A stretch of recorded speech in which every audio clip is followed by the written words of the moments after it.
Precis så där ska vi göra.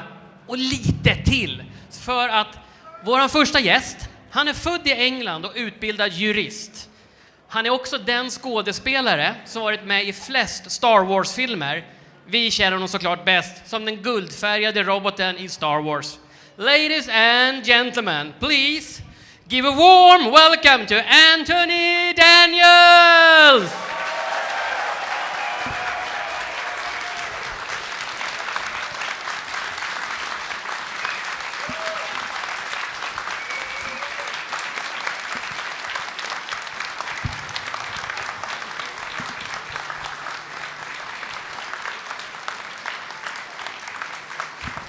Thank you. Tack. I just told the audience that they can raise a hand if they have any questions. Otherwise, I have a few prepared myself. Okay. I should say in the beginning that in all the Star Wars movies, I play a character who is fluent in over 6 million forms of communication. Unfortunately, Swedish is not one of them.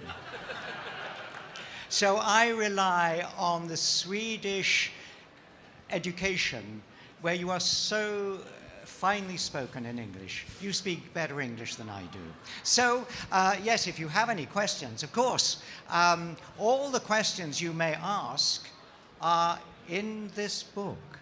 I Am C-3PO, The Inside Story. It is available here and on eBay and Amazon. So, and for those who do not wish to read the words, there are photographs, okay? So who has a question? Do you have a question to start with? Of course, and why not take it from the beginning? I know that you studied to become a lawyer for a couple of years, but then you choose to act in school. I mean, how come? Back in the early 60s, mid-60s, the job of an actor was not thought to be a good job for your son to have. You wanted your son to be a doctor, a teacher, an accountant, or indeed a lawyer. And so to please my parents, I said, well, I'll study law.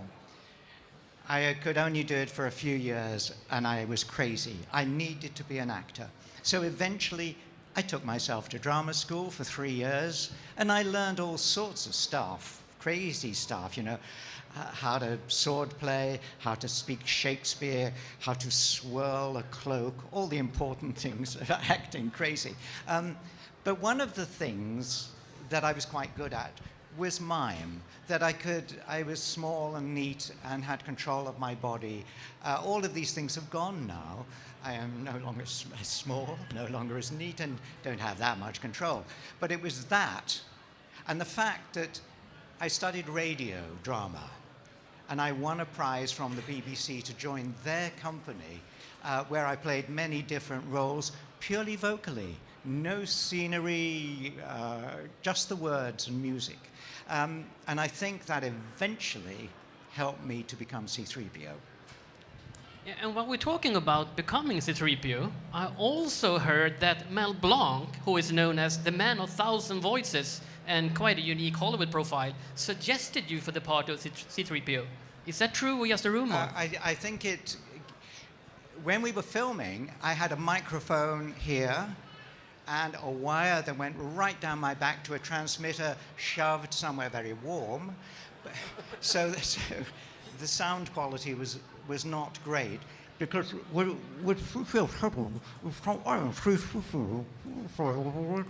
so eventually I would go back after the shot and go, hello, I am C-3PO, human-cyborg relations.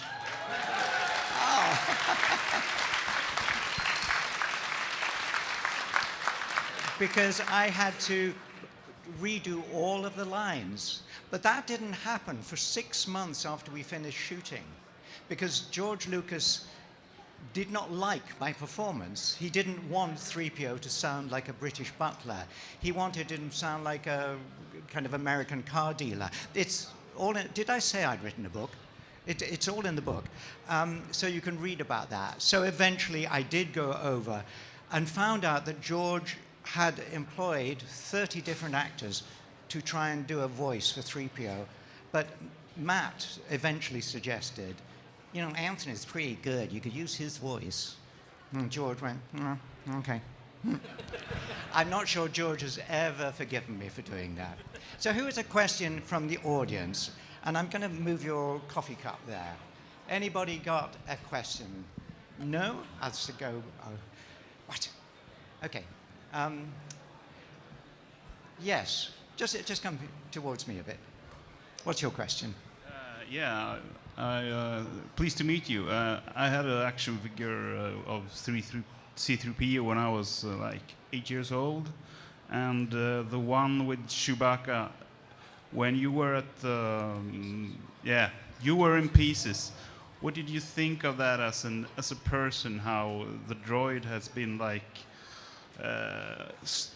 got his arms out of his sockets, or that kind of thing. What did you imagine as an actor in that moment of the film? C-3PO is a very useful character because you can tear him apart and put him back together again. And also, there's always that moment of tension. Is he going to be put back together? Is he going to lose his memory? And many people relate to 3PO as a human character with great warmth and affection. And it's a very clever, dramatic ploy. So you can imagine, when I read the script of The Empire Strikes Back, and on this page, 3PO goes, no, don't get up.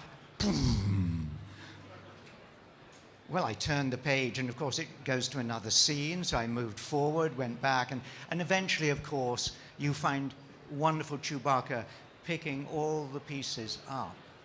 And what was lovely was when the symphony orchestra, the London Symphony Orchestra, were putting the music on the film is on a big screen, but all the orchestra are facing John Williams, the conductor, so they don't see what the picture is.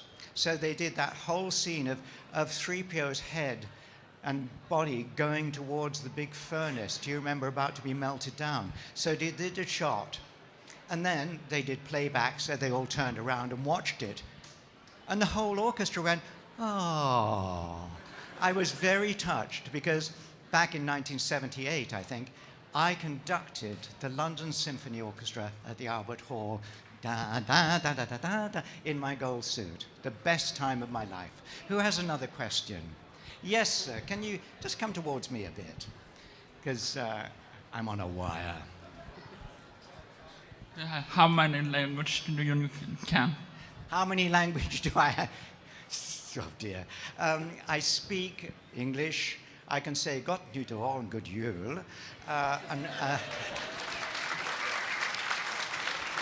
And most importantly, tack för maten. I speak a little French, and I can say, möge die Macht mit euch sein, which means, how do you say may the force be with you in Swedish? Må kraften vara med dig. Må kraften vara med dig. May the force be with you.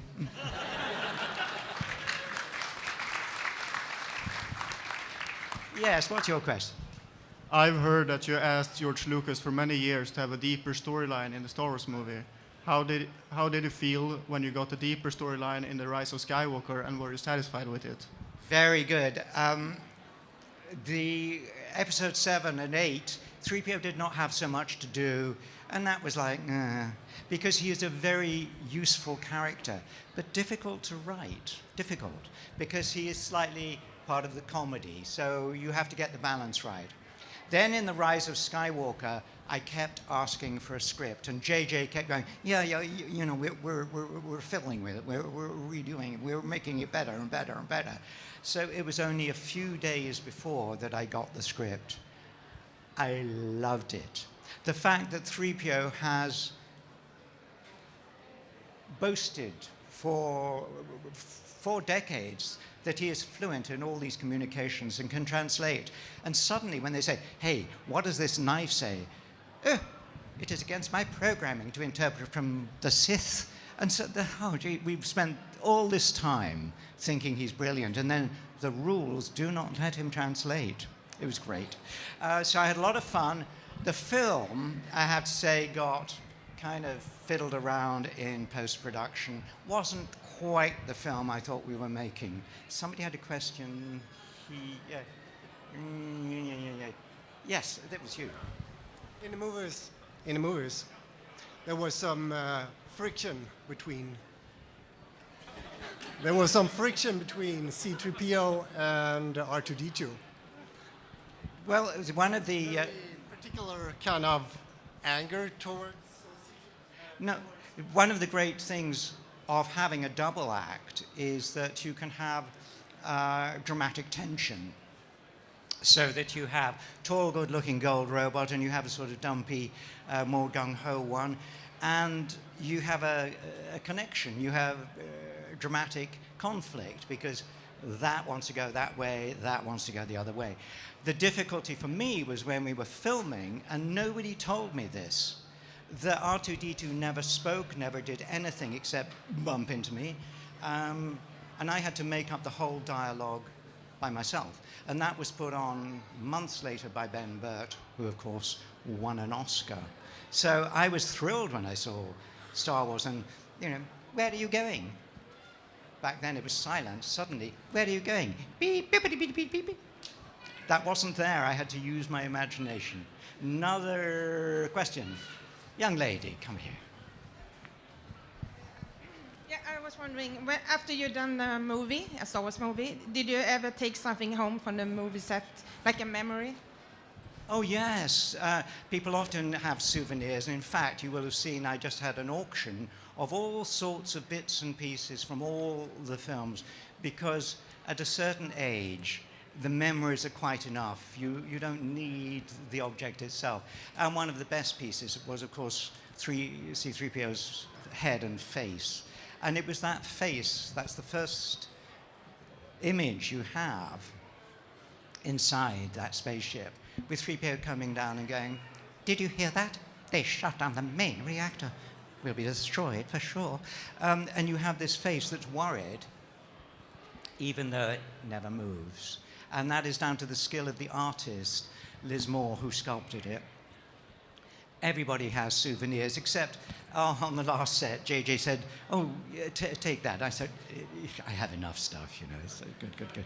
But it's important that these things go to a home for the future. And that's what collectors do. And there may be some people who were at the auction. Another question.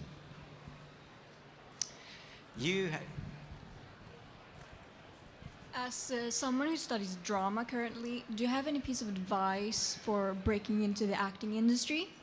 Oh dear. Do I have advice for anybody? Who wants to be an actor here? Anybody? Oh, yes. Well, I had to be an actor. I had no choice. Yeah, I didn't want to do anything. I could have done other things, but I would have been unhappy. If you want to be an actor, you really need to want it. And I would say, acting has changed. When I went to drama school, acting was very much in the Laurence Olivier kind of voice projection. Now on stage, a lot of people are wearing microphones. I could possibly speak to you without a microphone today, but it wouldn't be quite as near to you as using a microphone. But now technology, headsets, microphones, hidden microphones, all work. If you want to be an actor, work out why you want to be an actor, what it is about it, and then watch people you admire in movies and think, right, okay, the camera's here, she's doing that, she's looking there, her eyes, her feelings, how's it working? Study actors that you admire, yeah? Because it's all there in films. A lot of the films are down to the result of a good director and a good cameraman, and above all, a good editor. Oh yes, snipping out all the bad bits, okay? We all look perfect in the movies. There's a thing called the cutting room floor. So that's my advice, watch other people. I've been ignoring you. No worries. Our time is kind of running up. I mean, time do fly when you have fun. And I'll be having fun. Who's got enough? Well, we can take a few more moments. The young man there was, yes. Okay, use your best voice. Well, hello there. The force is strong with him. Okay, sorry. My favorite movies. All right. What are you doing? You see, there's a trick to using a microphone. If somebody moves it away from you, it means you're being too loud. Okay, so let's try again. I will be your microphone man. Here we go. And action. Well, hello there. My question is, my favorite movies were Spaceballs and Empire. I'm so nervous right now. Stand up. My favorite movies in the 90s were Spaceballs and The Empire Strikes Back. And about that Spaceball, did you give any advice to Dot? No. One of the... I eventually met the actress. Who was the actress played in Spaceballs? Queen of Mean. What? Joan Rivers. I was lucky enough to have dinner with her one night, and we talked about it. But here's the thing. I loved the film Spaceballs, but it was Joan Rivers' wonderful voice, wonderful anarchic character, but it was somebody, and I think it was a ballet dancer on roller skates, and it was great costume. But if you watch it again, the vocal side and the image don't quite meld together. You can tell that it's not the person in the suit speaking. The thing about 3PO is the suit is beautiful, but I'm in the suit. It's my body, it's my brain, and my voice. So the whole thing, my soul, if I have one, is the whole thing that makes one unified character. And if you ever come and see me dubbing a movie or doing an episode of voiceover of Clone Wars, I stand in the studio with a microphone exactly like 3PO, and that way I sound like him. And of course I look absolutely silly without the gold suit on, but people go, wow, I can see it, it's like it's always there. So much as I love Spaceballs, a little jarring moment for me. A last question. Somebody, young lady there, come forward. Yes. What's your question? Hi, pleased to meet you. I was just wondering, the suit looks very difficult to move in. So what was the most fun of playing C-3PO, and what was the most difficult part of playing him? The most fun is of playing C-3PO, because I have to say it is not fun wearing the suit, because as soon as I am locked inside, I cannot see people to my right and people to my left. I can't see them if they're like that. I can't see things on the floor, so I bump into things. Every sound from my toes to the top of my head makes creaky, squeaky noises that come up into my ears. So I'm in this deafening world. I can't hear the other actors terribly well. So the best bit is taking the costume off at the end of the day.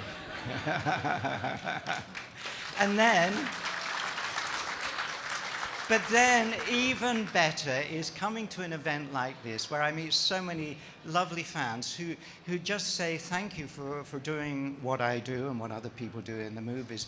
And I have to say, that is the best bit, but it's quite a long time after I'm out of the suit.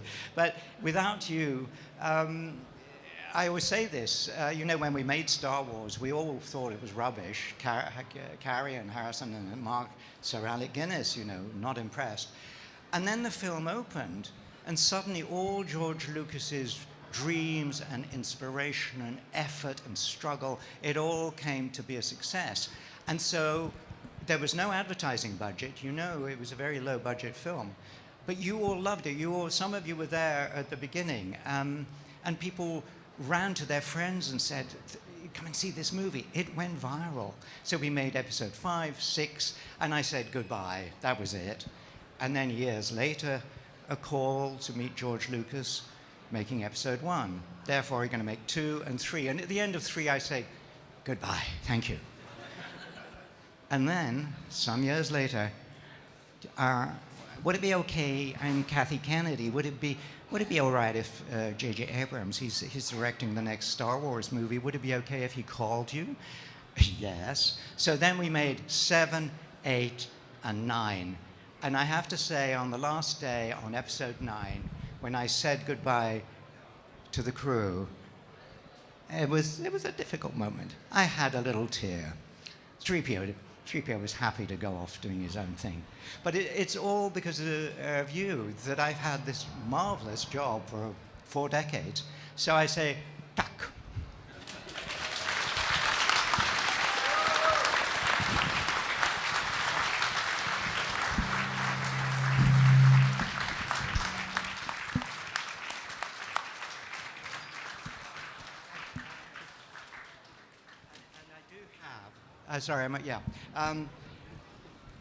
As well as the book, and here's an interesting thing.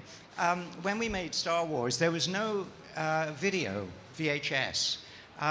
Now, we've moved on from VHS to Laserdisc through whatever, now it's in the ether. And as well as the book, I recorded the whole book myself, and J.J. Abrams, who wrote the forward. And so this is old technology, which does play on those old machines that you have. You can get it on Audible. But it's amazing to me how, in the last 40 years, technology has progressed. But where's the young lady who wanted to be an actor? Where's she gone? Yes, no staying power, you see. But who else asked me a question? Yes, was it? Over to you. This is for you. Somebody over here. Well, yes. Yes, that's totally worth an applause, ladies and gentlemen.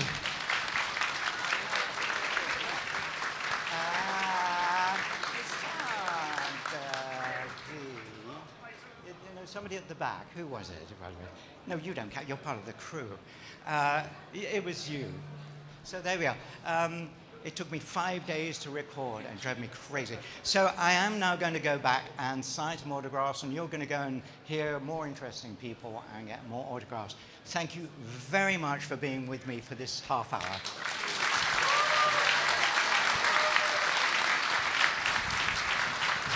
Yeah, and keep that applaud up for Anthony Daniels.